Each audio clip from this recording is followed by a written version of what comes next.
bom dia. Continuando a nossa leitura do livro Entre a Terra e o Céu, hoje o capítulo é o 33 e o título chama-se Aprendizado. Amaro e a família, coadjuvados por alguns vizinhos, amortalhavam a forma hirta do menino quando rumamos de volta ao lar da bênção.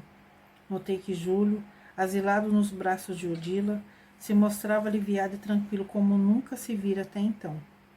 Enquanto as nossas irmãs permutavam ideias com respeito ao futuro, indaguei do orientador acerca da serenidade que felicitava agora o pequenino. Clarencio informou prestimoso. Júlio reajustou-se para a continuação regular da luta evolutiva que lhe compete. O renascimento malogrado não teve para ele tão somente a significação expiatória necessária ao espírito que deserta do aprendizado, mas também o efeito de um remédio curativo. A permanência no campo físico funcionou como recuso de eliminação da ferida que trazia nos delicados tecidos da alma. A carne, em muitos casos, é assim como um filtro que retém as impurezas do corpo perispiritual, liberando-o de certos males nela adquiridos. Isso quer dizer... O ministro, porém, cortou-me a palavra acentuando.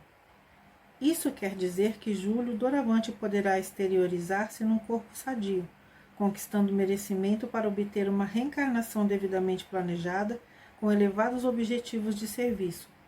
Terá por alguns meses conosco desenvolvimento natural, regressando à Terra em elogiáveis condições de harmonia consigo mesmo. Mas voltará assim em tão pouco tempo? Perguntei admirado. Esperamos que assim seja. Deve atender ao crescimento de qualidades nobres para a vida eterna que somente o retorno à escola da carne poderá facilitar. Além disso, precisa conviver com Amaro, Zulmira e Silva, de maneira a confraternizar-se realmente com eles, segundo o amor puro que o Cristo nos ensinou. Essas anotações, ponderei, lançam nova claridade em novo estudo de vida. Compreendemos assim que as moléstias complicadas e longas guardam funções específicas. Os aleijões de nascença, o mongolismo, a paralisia. Sim, confirmou o orientador. Por vezes é tão grande a incursão da alma nas regiões de desequilíbrio que mais extensa se faz para ela a viagem de volta à normalidade. E sorrindo acrescentou. O tempo de inferno restaurador corresponde ao tempo de culpa deliberada. Em muitas fases de nossa evolução, somos imantados às teias da carne, que sempre nos reflete a individualidade intrínseca, como a argila conduzida ao calor da cerâmica, ou como metal impuro e arrojado ao cadinho fervente. A depuração exige esforço, sacrifício e paciência. Ante nosso olhar deslumbrado, tingira-se o horizonte de cores variegadas, anunciando o sol que parecia nascer no mar de luz e ouro. Muito longe esmaeciam as estrelas e perto de nós, nuvens leves caminhavam apressadas, tangidas pelo vento. Contemplando a imensidão, Clarencio considerou. Quando nosso espírito aprende alguma nesga da glória universal, desperta para as mais sublimes esperanças. Sonha com o acesso às esferas divinas, suspira pelo reencontro com amores santificados que o esperam em vanguardas distantes, aceitando então duros trabalhos de reajuste, que representam em verdade para nós alguns decênios de renunciação na terra, em confronto com a excelsitude dos séculos de felicidade em mundos de sabedoria e trabalho enaltecedor. Ah, se os homens percebessem, obtemperei, lembrando a rebelião que tantas vezes nos prejudica no mundo. Entenderão algum dia, objetou Clarencio otimista. Todos os seres progridem e avançam para Deus. O homem terrestre crescerá para o grande entendimento e louvará, feliz, o concurso da dor. O embrião do jequitibá, com os anos, se converte em tronco vestusto, rico de beleza e utilidade. E o espírito, com os milênios, transforma-se em gênio soberano coroado de amor e sabedoria. Depois de um minuto de silenciosa adoração à natureza, o instrutor continuou. Volvendo ao caso de Júlio, não podemos olvidar que milhares de inteligências entre o berço e o túmulo estão procurando a própria recuperação, à medida que se nos aclara a consciência e se nos engrandece a noção de responsabilidade, reconhecemos que a nossa dignificação espiritual é serviço intransferível. Devemos a nós mesmos quanto nos sucede em matéria de bem ou de mal. Importante observar, disse Hilário pensativo, como a vida reclama no refazimento da paz a conjugação daqueles que entraram em guerra uns com os outros. No passado, Júlio arrojou-se ao despenhadeiro do suicídio sob a influência de Amaro, e Zulmira, após indispor-se com Silva. E agora, completou Clarencio, reabilita-se com o auxílio de Zulmira e Amaro, de modo a reharmonizar-se com o enfermeiro. É natural que seja assim. Mas Júlio, antes de tornar ao mundo, através do nosso amigo ferroviário, indaguei, onde estaria?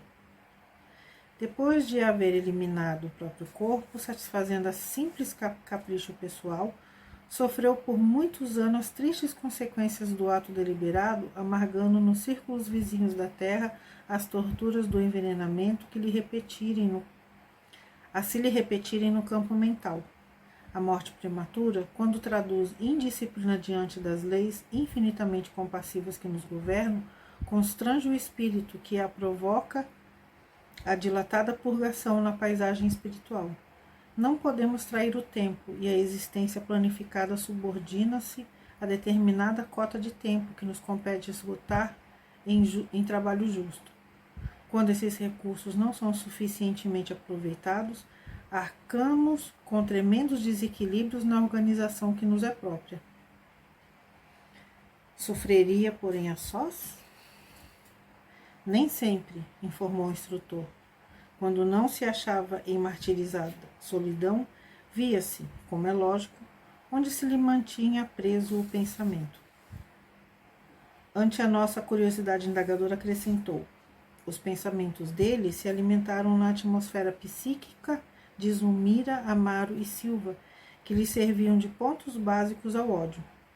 Ensinava Jesus que o homem terá o seu tesouro onde guarda o coração, e efetivamente todos nos imantamos em espírito às pessoas, lugares e objetos aos quais se ligam os nossos sentimentos. Mas Júlio estava em contato com eles nas esferas espirituais ou nas experiências do mundo físico? Partilhava-lhe a vida simplesmente, e a vida em qualquer setor de luta é invariável. Entretanto, por detestar Amaro mais profundamente, pesava com mais intensidade sobre ele. O ferroviário, na existência do espaço, conheceu-lhe a perseguição acérrima, ouvindo-lhe as acusações e as queixas nas regiões purgatoriais e, ao se reencarnar na atual condição, foi seguido de perto por Júlio, que lhe afligia a mente, dele exigindo o necessário concurso à formação do novo corpo. Em razão da leviandade de Amaro, quando na personalidade de Armando, caminhara para o suicídio. Por isso mesmo, a lei permitia-lhe a união com o amigo transformado em desafeto, companheiro esse do qual reclamava a renovação da oportunidade perdida. Clarencio fitou-nos de modo especial e aduziu: entre o credor e o devedor, há sempre o fio espiritual do compromisso. Amaro teria tido, dessa forma, uma juventude algo conturbada, ponderei com o objetivo de estudo. Sim, como acontece a maioria dos moços de ambos os sexos, na luta vulgar, muito cedo acordou para o ideal da paternidade. Em sonhos fora do corpo denso, encontrava-se com o adversário que lhe pediu o retorno ao mundo, e, ansioso de reconciliação, pensava no casamento com extremado desassossego, desejoso de saldar a conta que reconhecia dever. Muito jovem ainda, encontrou Odila, que o aguardava, consoante o acordo por ambos levado a efeito na vida espiritual, No entanto, as vibrações de Júlio eram efetivamente tão incômodas que a primeira esposa do nosso amigo não conseguiu acolhê-lo de imediato, recebendo Evelina em primeiro lugar, de vez que a ligação do casal com ela se baseia em doces afinidades. Somente depois da primogênita é que se ambientou para a incorporação do suicida em sofrimento. Este ponto de nossa conversação, lembrei respeitoso, faz-me recordar os conflitos interiores de muitos rapazes e de muitas moças na terra. Às vezes se arroja ao casamento com absoluta inaptidão para as grandes responsabilidades, qual se estivesse impulsionada por molas invisíveis, sem qualquer consideração para com os impositivos da prudência.